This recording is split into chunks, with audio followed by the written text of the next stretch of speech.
अंगारिका चतुर्थी ही संकष्ट चतुर्थीपैकी अत्यंत शुभ आणि विशेष मानली जाते. जेव्हा ही चतुर्थी मंगळवारी येते तेव्हा तिला अंगारिका चतुर्थी म्हणतात. हा दिवस भगवान गणेश यांच्या पूजेसाठी खूप पवित्र मानला जातो. मंगळवार हा मंगळ ग्रह यांचा दिवस असल्याने चतुर्थीला विशेष शक्ती प्राप्त होते.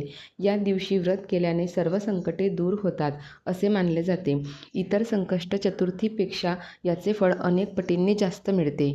तर या दिवशी गणपती बाप्पांची पूजा केली जाते, उपवास केला जातो व तो उपवास चंद्रदर्शनानंतर सोडला जातो. गणपती अथर्व शीर्ष पठण, मंत्रजप आणि आरती केली जाते. मोदक, दुर्वा, लाल फुले अर्पण करणे शुभ मानले जाते. तर काही पौराणिक कथांच्या मते अंगारक नावाच्या भक्ताने कठोर तप करून भगवान गणेश यांना प्रसन्न केले. त्याच्या नावावरून या चतुर्थीला अंगारिका चतुर्थी हे नाव पडले. तर या दिवशी केल्या जाणाऱ्या पूजेमुळे आपल्या जीवनातील अडथळे, संकटे दूर होतात, मनःशांती आणि यश प्राप्त होते, आरोग्य आणि समृद्धीमध्ये वाढ होते. तर हॅलो सगळ्यांना, कसे आहात? आय होप तुम्ही सगळे छानच असाल. छान राहा आणि जे आहे त्यात समाधानी राहा, कारण माणसाला आनंद तिथेच सापडतो. तर व्हिडिओच्या सुरुवातीला तुम्ही बघितलंच की आजच्या दिवसाची सुरुवात मस्त अशी सूर्यदेवाच्या दर्शनाने झाली आणि थोडा वेळ गॅलरीत थांबल्यानंतर मग सुरुवात केली माझ्या रोजच्या कामांना. म्हणजेच आपल्या आता विशेष दिवस असलं की माझं हे काम असतेच. तर सगळ्यात आधी मग उंबरठ्यावर हळदीचं लेपन, तर तेच मी करून घेत आहे. आणि बघा, इतकं छान वाटते ना, ह्या सगळ्या छोट्या छोट्या गोष्टींना खूप जास्त आपल्याला पॉझिटिव्ह बनवण्यात मदत करत असतात. पण आता प्रत्येकाची वेगळी वेगळी भावना असते, तर त्यानुसार तो विचार करत असतो. तरी माझ्यासारखं ज्यांना ह्या गोष्टीमध्ये इंटरेस्ट आहे त्यांना कळत असेल की ह्या छोट्या छोट्या गोष्टी करण्यानं आपल्या मनाला किती आनंद, किती शांती आणि किती पॉझिटिव्ह फील होत असतं. तर तसंच काहीसं आहे. तर आता हा माझा ग्रेनाईटचा आहे ना उंबरठा, तो कधीपासून चालला आहे चेंज करायचं, पण माहिती नाही आता केव्हा वेळ येणार आहे. म्हणतात ना, प्रत्येक गोष्टीची एक वेळ असावी लागते आपल्या जीवनात येण्यासाठी. तर किती वेळा ठरवलं पण त्याला काही ना काही अडथळेच येत गेले. तर म्हटलं जाऊ दे, असू, जोपर्यंत आहे तोपर्यंत हे आहे. जेव्हा होईल, त्याचा वेळ येईल तेव्हा होणार. आणि मग ते सगळं करून झालं. उंबरठ्यावर छान हळदीचं लेपन वगैरे केलं, ते सुकते तोपर्यंत म्हटलं देवपूजा वगैरे करून घेऊ. मग देवपूजा करायला बसली तर गोपालकृष्णाला छान असे हे 2 नवीन वस्त्र आणले होते. म्हटलं चला तुमच्यासोबत सुद्धा शेअर करते. आणि बघा, हे मुकुट किती सुंदर आहेत आणि हे कमळ आसन मला दिसलं तिथं, तर ते सुद्धा आणलं. म्हटलं कुंचन सेवा जेव्हा करते ना तेव्हा मला ते उपयोगात पडेल. आणि यातला जो पिंकवाला ड्रेस आहे ना, तो मी आज गोपालकृष्णांना घालणार आहे. तर बघा किती सुंदर आहे.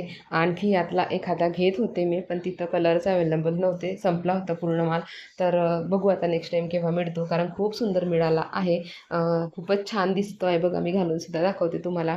तर बघा, आता एकदमच आपल्याकडे सगळ्या गोष्टी काही येत नाही. हळूहळू एक एक एक एक गोष्ट आपल्याला साठवून ठेवावी लागते. तसंच काहीसं आहे, हळूहळू आपल्याकडे एक कलेक्शन तयार होत जाते. तसंच आहे माझं पण. मला जेव्हा छान मिळलं तेव्हा एक एक दोन दोन मी घेऊन येत असते. काही पण पूजा रिलेटेड गोष्टी, म्हणजे माझ्याकडे त्याचा संग्रह मग होत जातो.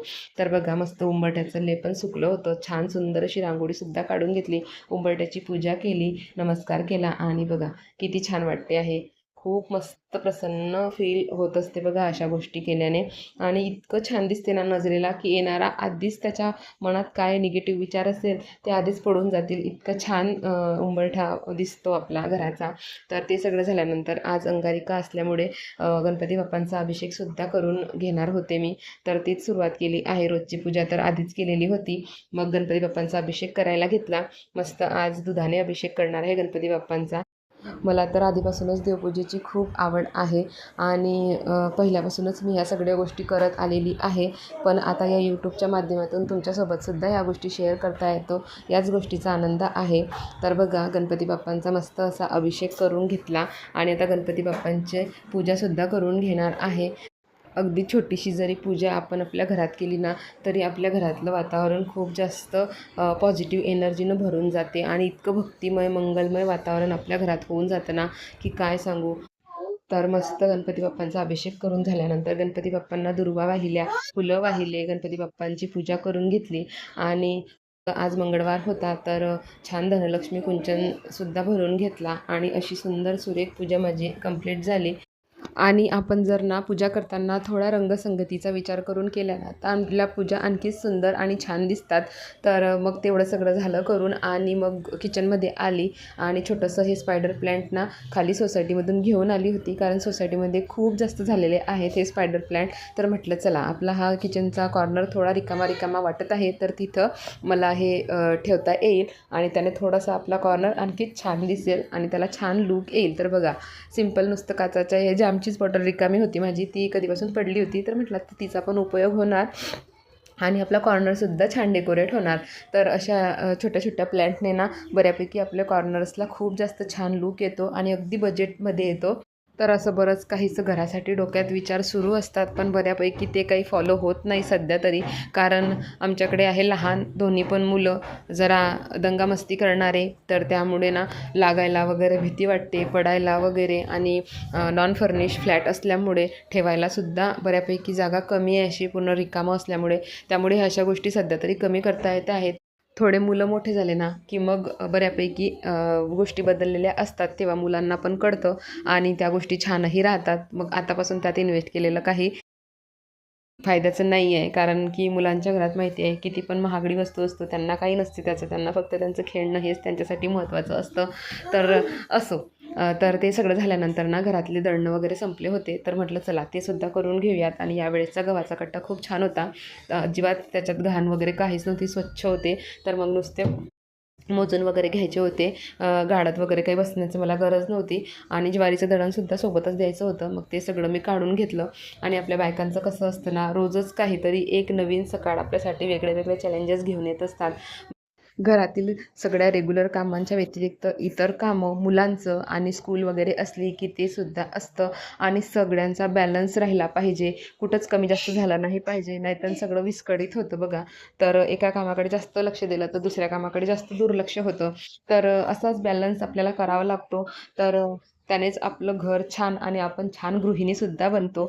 तर यासोबतच ना अनेकदा खूप जास्त अनपेक्षित गोष्टीसुद्धा आपल्या समोर येतात, तर त्यालाही आपल्याला सामोरं जावं लागतं. मग आपलं घर, आपले मुलं, आपलं सगळं सांभाळता सांभाळता त्याही नवीन गोष्टी आपल्याला फेस करायच्या असतात. तर म्हणून म्हटलं की एका स्त्रीचं, एका गृहिणीचं आयुष्य म्हणजे एका चॅलेंजपेक्षा काही कमी नाही आहे. तर तेवढं सगळं करून झाल्यानंतर मग गणपती बाप्पांसाठी मोदक बनवायचे होते. तर तेच मी बनवायला घेतले आणि त्यासाठीच खोबरं किसून घेत आहे. आणि संध्याकाळी ना आज बाजाराचा दिवस होता, तर मला बाजारातसुद्धा जायचं आहे, त्यामुळे ना थोडी लवकरच सुरुवात केली. चहाचा वगैरे वेळ होऊन गेलेला होता, तर मग चहा वगैरे बनवला, मुलांचंही थोडं खाणं झालं आणि मग म्हटलं चला आता थोडे संध्याकाळची प्रिपरेशन करून ठेवूयात, म्हणजे आपल्याला थोडं सोपं होईल. आणि मग नैवेद्य वगैरे करून ठेवला ना गणपती बाप्पांसाठी. मग आल्यानंतर आरती वगैरे केली की मग मुलांना पण तोपर्यंत भूक लागलेली असते. तर थोडं आपल्याला मॅनेजमेंट करावं लागते आपल्या कामांचं व्यवस्थित, तेव्हा बरोबर वेळेवर सगळं करता येते आणि आपले सगळे कामं एकदम वेळेवर होतात. आणि आपल्याला थोडा स्वतःसाठी वेळ हवा असेल तर तोही आपल्याला काढता येतो. आज ना बाप्पांसाठी तळणाचे मोदक करणार आहे, त्यासाठीच मस्त खोबरं भाजून घेतलं, त्यात गूळ टाकलं, इलायची पावडर टाकली आणि मस्त असं सारण तयार करून घेतलं. जर तुम्हाला हवं असेल तर तुम्ही यात ड्रायफ्रूटसुद्धा टाकू शकतात. खूप सारे प्रकार आहे मोदकांचे, पण मी आज एकदम सिंपल बेसिक रेसिपीज करणार होते. तर मस्तपैकी असं हे छान सारण करून घेतलं आणि मोदकांच्या वरच्या पारीसाठी लागणारा गोळा मी आधीच करून घेतला होता, तर पटकन मोदक घेतले करायला. तर आता पटापट संपूर्ण मोदक तयार करून घेणार आहे आणि तळूनसुद्धा घेणार आहे.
असे छानपैकी खुसखुशीत गणपती बाप्पांसाठी मोदक आपले तयार झाले.